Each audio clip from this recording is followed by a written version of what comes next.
Okay, we are live and we're going to do another paint and sip because this is day, I don't know how many days we are staying home, hanging out with ourselves, wanting to talk to our neighbors, and we never really wanted to talk to them before, but now all of a sudden we want to talk to our neighbors because we can't. Okay, so we're going to go ahead and paint today. We're going to paint something really simple, little set of flowers. But we talked about how we would paint paintings where you could send cards. Well, this is actually a piece of cardstock paper, and you can easily do this. Now, I've been painting on canvases, but I thought I would show you on a cardstock paper so that you can make it. They make super wonderful gifts. For example, this piece of paper is actually one piece of cardstock paper that I basically just cut right in half.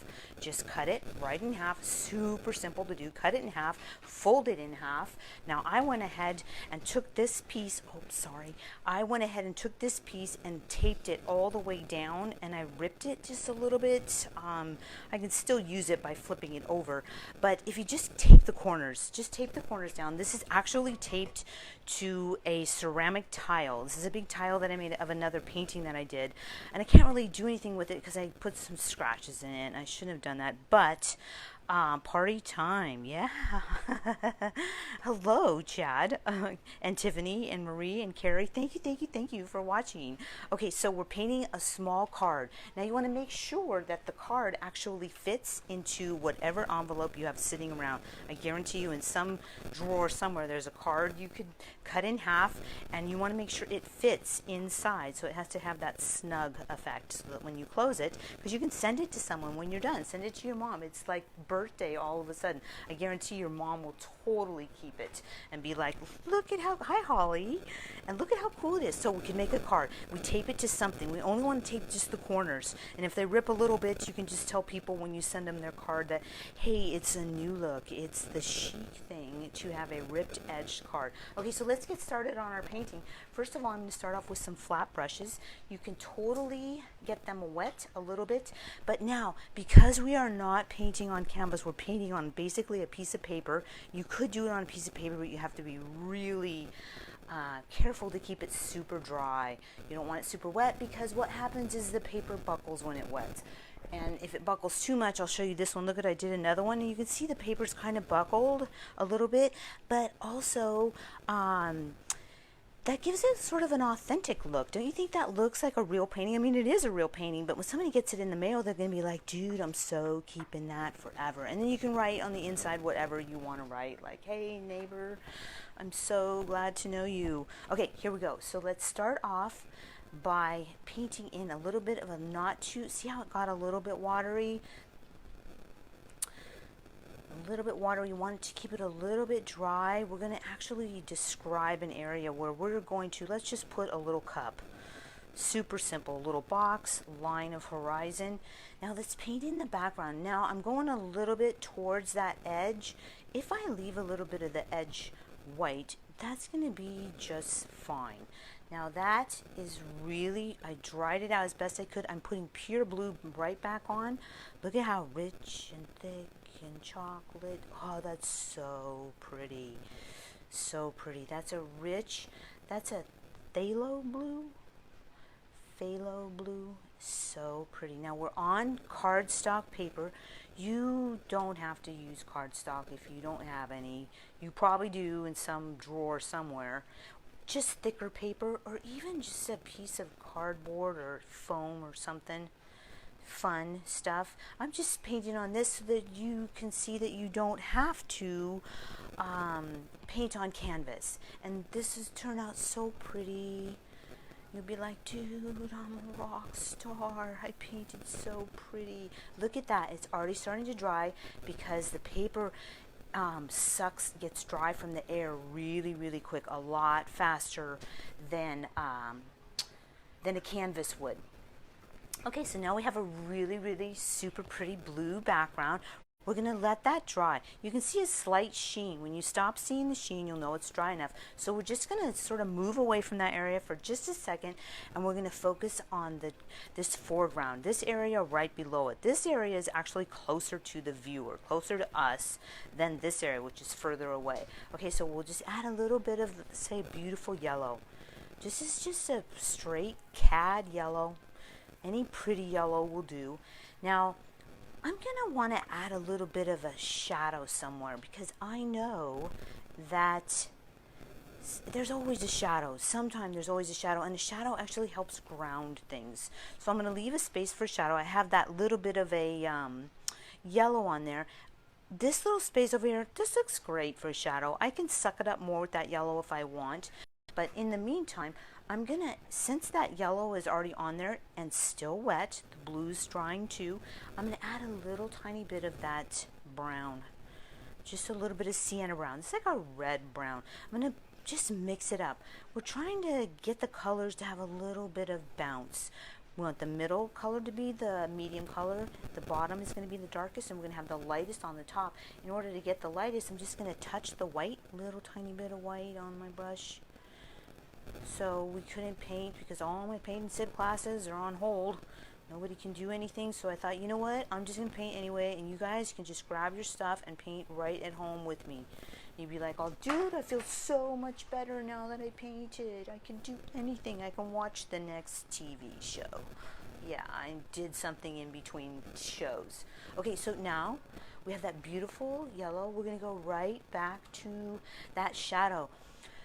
A great shadow as a complement is something that is a complementary color. I'm going to use purple. Now I know that if I have this little cup right here, it's going to have a shadow too. See how I'm rolling as if it's a curved shape going around the cup? When you roll the lines as if they go around something, it actually helps pop it forward. Have you ever seen those videos where somebody does a painting that looks like it's popping forward? Well, that's what they're doing. They're using the brush blends to pop forward. I'll show you it again, but only on the other side. And on the other side, we'll do the same curved line going around that little cup. I'm going to add some white to it, just pure old white. I'm using acrylic paints because they're bomber for quick, easy cardstock paper. Now I'm going to take that yellow and bounce it into the purple. Teeny tiny bit here and there, here and there. The reason why I want to bounce it is because we want to mess things up just a little bit. It actually looks better if it's not perfect. If you're trying to make things perfect, it will be a struggle and it won't look as good. Or you could be like that guy that brought me that lion or tiger or something, and he painted every single brush blend. While it was absolutely beautiful and he did a perfect job, it didn't quite look right because when you look at anything, you don't see all the details. The eye actually prefers to put its own details. So we don't want it to be perfect. Back to that. That curved line is bouncing into this one. This one's bouncing over to this one. I'm going to go right back to the dark side because I want to secure that little post, that little can, and I'm going to blend it over. See, I'm blending with a curved line. I'm going to take a little bit of that shadow color that's already on the tip of my brush because I just touched it and bring it over here and just reestablish it. I'm going to go ahead and reestablish my line of horizon. The line of horizon is where the sky background touches the foreground. In a landscape, it would be where the mountains touch the sky. Okay, so now look at what we have here. Super simple, little tiny card. It's going to fit into a little tiny envelope. You're going to send it to your neighbor and you're going to be like, hey, how's it going? How you doing over there? You guys good on toilet paper? And all that good stuff. Okay, now we have a beautiful dry background. Just a few minutes. That was probably less than 3 minutes and it dried. So that's how fast you could do these. You could send one to your mom every year on her birthday and she'd be like, oh dude, it's the most beautiful card you've ever given me. And she'll keep it forever. And it started off with a cut in half piece of cardstock paper. Super simple. And you're going to stick it into an envelope and you're going to mail it to her. You're going to say, Mom, I'm mailing you a card. Okay, so all this while that I'm talking, I'm letting that dry. Make sure it's nice and dry. because I cleaned out my brush. Now that my brush is super awesome clean, I'm going to dry it just a teeny tiny bit on a towel. And what I do is found it so much more cost efficient to use towels instead of paper towels. And then you just wash them if you want and give them to the dude in the garage when you're completely done, and he will find good use for them. Look at how gorgeous that background is. I'm going to deepen the background just a little bit, just a teeny tiny bit, with some pure, nice, darker colors. Oh, that's not quite dark enough. I'm going to add, check this out. I've never done this before. I'm going to add a teeny tiny bit of red. Oh, I don't know what that's going to look like, but I'm making it up because I can. I don't want it to be perfect. Just want it to be done and looking good. Okay, so look at how much darker that is than that. Woohoo! We just created another dimension to the eye when we changed the tone of the color. All we did was change the tone of the color, and the eye thinks, whoa, that's like darker over there. What's going on in the corner? Well, hey, check it out. I'm going to leave everything right on the brush. Touch my white. Hope I didn't put too much on there, but if I did, I'll fix it. Touch that upper corner. Get a little tiny bit more of that blue. Tiny bit more of that blue. And I'm going to touch it over here and mix it up. I just created a light side, medium, and a dark side. Now see, the paper is starting to buckle. Come on, paper, you stick with it. You said you would. I'm going to add the medium color. And we got the dark side. I'm trying to blend those three together, because sometimes, even in my classes, you'll get a blend of color and it will look too harsh, like stop, go, stop, go. You don't want that. You want it to blend into one another. So I'm going to add a little bit more of that white right there. And that is to break it up. We want to break up the color, all the while keeping the light side up here, the dark side down here. And you can see, just look at the brush. This is what's going up here, even though the blue around it doesn't make it look so light. But when I put it down here, you can see how much lighter it is. We're trying to go from light to dark, so that we trick the eye into going, dude, is it real? It is. Oh no, it's just a card. It's from her though. She's my neighbor. Okay, so we have a nice blend. Look at how pretty that is. Okay, now I have to let that dry again. And so painting is a build-up of colors, but you want to let it dry nice, a nice dry flat surface, and when you won't see any shine, because to have a build-up on top of it, you need the background to be secure. If the background keeps messing up and you keep getting pickup and you can see the background, let it rest.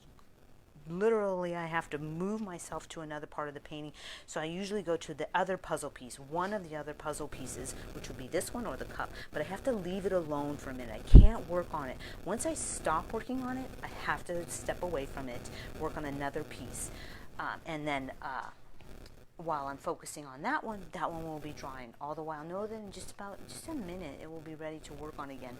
But even if, the reason why I say that is because if you had a problem, you're like, oh no, it didn't work. Well, you just let it rest. Just let it rest and get back to it. Okay, and then you can do it again. You can build on it, build on it, build on it. Okay, so now we're going to go back to the cup. I went ahead and made a little tiny bit of yellow with white. I didn't mix it too much on the brush because I'm not trying to be too perfect. I'm using small little curved lines. Small little curved lines, all the while keeping this edge nice and tight. Remember, the edge of the paper is up and down, so the cup will be up and down. I'm going to rock that little tiny bit of highlight over. Just rock it into there. I'm going to take a little bit of that color because I happen to know that color bounces. When you add bounces, French Impressionism, it tricks the eye into seeing refracted light. Refracted light is a real thing. You can totally look it up. And it's what Monet did. It's what Van Gogh did. It's when they just put dashes here and there of this color all over the area around it. So my highlight is not only just the cup. It's dashes here and there. Nothing specific. Okay, so we did the light side. We added a few dashes down here. Now we're going to do the dark side. The dark side is purple and a little bit of blue. I'm going to add that blue in there. It's a deeper, darker blue. You can always deepen a blue with a little tiny bit of red. You can use a crimson red, which is like a brown red with a little bit see-through. Okay, so now we created some, a little bit of the dark side and make sure it's the color I want. It's a little bit richer than I planned. Remember, your first brush blend is always going to have the most paint on it. It's basically just dropping off the paint for you. Now you're going to take that paint and smear it around. Smear it around the top of the cup, a little tin cup. Okay, and I will tell you where this painting came from. Now I'm just rolling it around. I'm going around the cup with a curved line. Now I'm going to take that same color blend and add a few dashes down here as the shadow, and maybe just a few over here, because there could be something off. There could be something off over here that I don't see, and I want to break up that ground. I want to break up the ground. I'm going to completely clean out the brush and add a little bit, tiny bit of that yellow. I want to mess things up just a little bit, maybe even put a little bit of an edge over there and roll it so that dark side gets a little bit here, because what if the plant comes up and over? I'm going to make sure all the while to continually tighten my edges. You probably have read lots of, maybe you haven't, magazines and stuff where they talk about these really great painters, and basically everything I read from them was just completely working on your edges, cleaning your edges, cleaning, tightening, moving the edges. So when you're painting, it's a really wonderful thing to know that all of these edges can go in and out, up and down. They can move the whole time, and the way to move that edge, say the back of that cup wasn't totally perfect, it got cattywampus or something, I could use this background, beautiful blue, and lower that line. So on every single line there's two sides. There's the outside and the inside, and you can adjust it on the outside or the inside depending on what you got to do. And you can always trust your eye. Your eye knows. In painting, your eye knows. It can see it. It's like you walk into a clothing store and you can see all those clothes and you know exactly which ones you would wear and the ones that you wouldn't even go near. You can tell from about 10 feet away. Yes, my style, no, not me. Okay, so now our background is dry. We're going to paint on top of that. We're going to paint some flowers right on top of that. And what we're going to do is I'm going to load my brush with pure white. I'm not really sure how this is going to work because this is kind of a smaller piece. This is like a 3x5. It's a little card, so it's pretty teeny. I'm going to go ahead and, you know what? I'm not going to do that. I'm going to clean out that brush.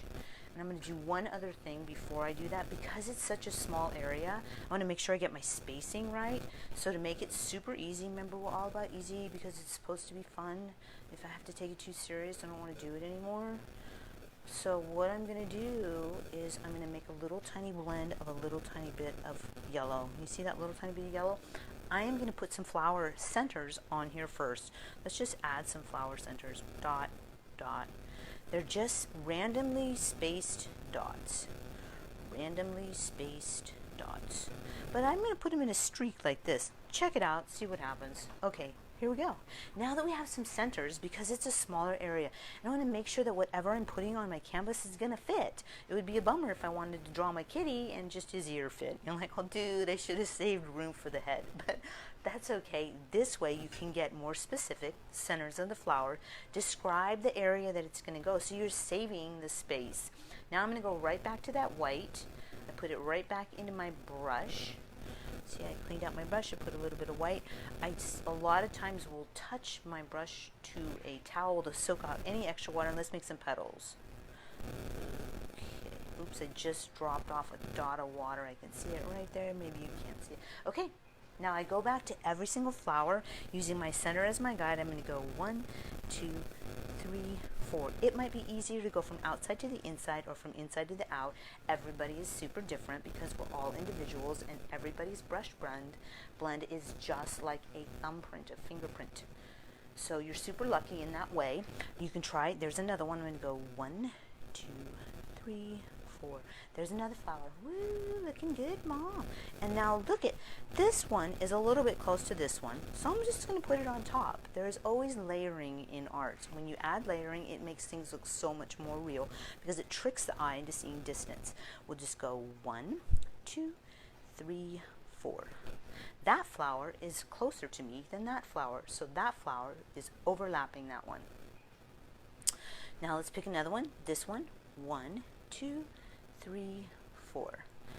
Let's pick another one. Every single time that I say let's pick another one, I'm going and getting another little glob of paint so that every single one gets its own little amount of paint, because I want there to be a rich amount of paint. Now you remember those little yellow dots that are on there? A lot of the area is getting sucked up. That's okay. I'm going to go back and restructure them or repaint them, but I'm using them as a guide. Do you see how wonderful it is to have know where my next 1, 2, 3, 4. If it touches the yellow, no biggie, just let it drag out. It'll be okay. We're going to still reestablish those centers again. 1, 2, 3, 4. I have to touch some more paint. 1, 2, 3, 4. 1, 2, 3. Okay, now look at that. I'm going to re-grab this one in the back because it's petals and still that drip. Okay, perfect, perfect, perfect. Okay, look, now we have a little tiny set of flowers and the cool background still on cardstock paper. Let's go back and add those centers again. I'm using a little tiny bit of that yellow and touching that brown. Little tiny bit of that yellow, and I see that dot of that sienna on there. That sienna is going to mix. I don't mix my color on the palette. I let the paintbrush do the mixing, and it looks so much better. Okay, so you just center those again. You already do them. You already did the homework, so now you're just going to go right back on top of those white and touch that center again. Oh, then your flower comes back. It's like, oh, bro, I'm here. There we go. Nice center. Now, that drop of water right there, I don't know if you can see it. It has to go. Okay, so we're going to touch this other brush. If you get water on your paint, on your water, see how much it was still wet? You just use another brush and the brush will suck it up. Okay, now I have to replace that petal. If you leave the water drip there, especially on cardstock paper, it will cause another warp in the page. Incidentally, the warping is a little bit cool because when people get them in the mail, they actually look more authentic. They look like, oh, it's a truly homemade card, and that's what this is. Okay, so now that's a little bit wet still. I don't want it to buckle. I'm just going to touch it with a towel to make sure I soak up any extra water. I'm going to go right back to that pure clean white, put it in the tip of my brush and hit that again. And I'm going to put a few lines elsewhere so that the density or the layering of the paint itself is about the same everywhere, consistent. Okay, cool. Look at that. We have a beautiful little tiny tin can with some little white flowers. Super simple composition. Wonderful little gift card. Let's add some greenery. So with greenery, green is a dominant color. It will literally take over. It will just start go. Okay, so just know that green can do that. Green can just take over the whole thing. So the first thing you want to do is load your brush with some yellow. See, that brush has, the tip of that brush has yellow on it. I'll put more yellow on it. There's some more. So there's no green on there yet. That's just yellow, but we're going to add some greenery. While that yellow is on there, you're going to touch the green. Look at that. I just put a teeny tiny bit so the green doesn't take over. And I'm going to make some greenery. Not mixing the paint. The first line is always going to have the most paint. Look at that second line. The yellow and the green start to mix. I dropped it off. Now I'm going to smear it around a little bit. I come up and over the cup because that front of that cup, I can guarantee you there's always bushes growing out of it. So I'm going to touch that green again because I want to make sure to get that green blend. And, oh, look at that. Nice, very nice. Okay, we're just going to add some more of that greenery. See, that green is still dragging out. I don't want it to get carried away, but if the yellow does, I'll go back and grab some more green. Sometimes in plants, there's a little bit of sprigs here and there, little sprigs. Fantastic. Look at that. You have a beautiful little card. I could even put a few sprigs down here as if maybe something fell down there. You have a beautiful little card now. Wouldn't you love to get that in the mail and someone say, hey, just thinking of you, what's your name, neighbor? Or you could send it to your mom and say, look, Mom, I'm sending you a card. I made it online. It's your birthday. She doesn't have to know that you painted 12 of them.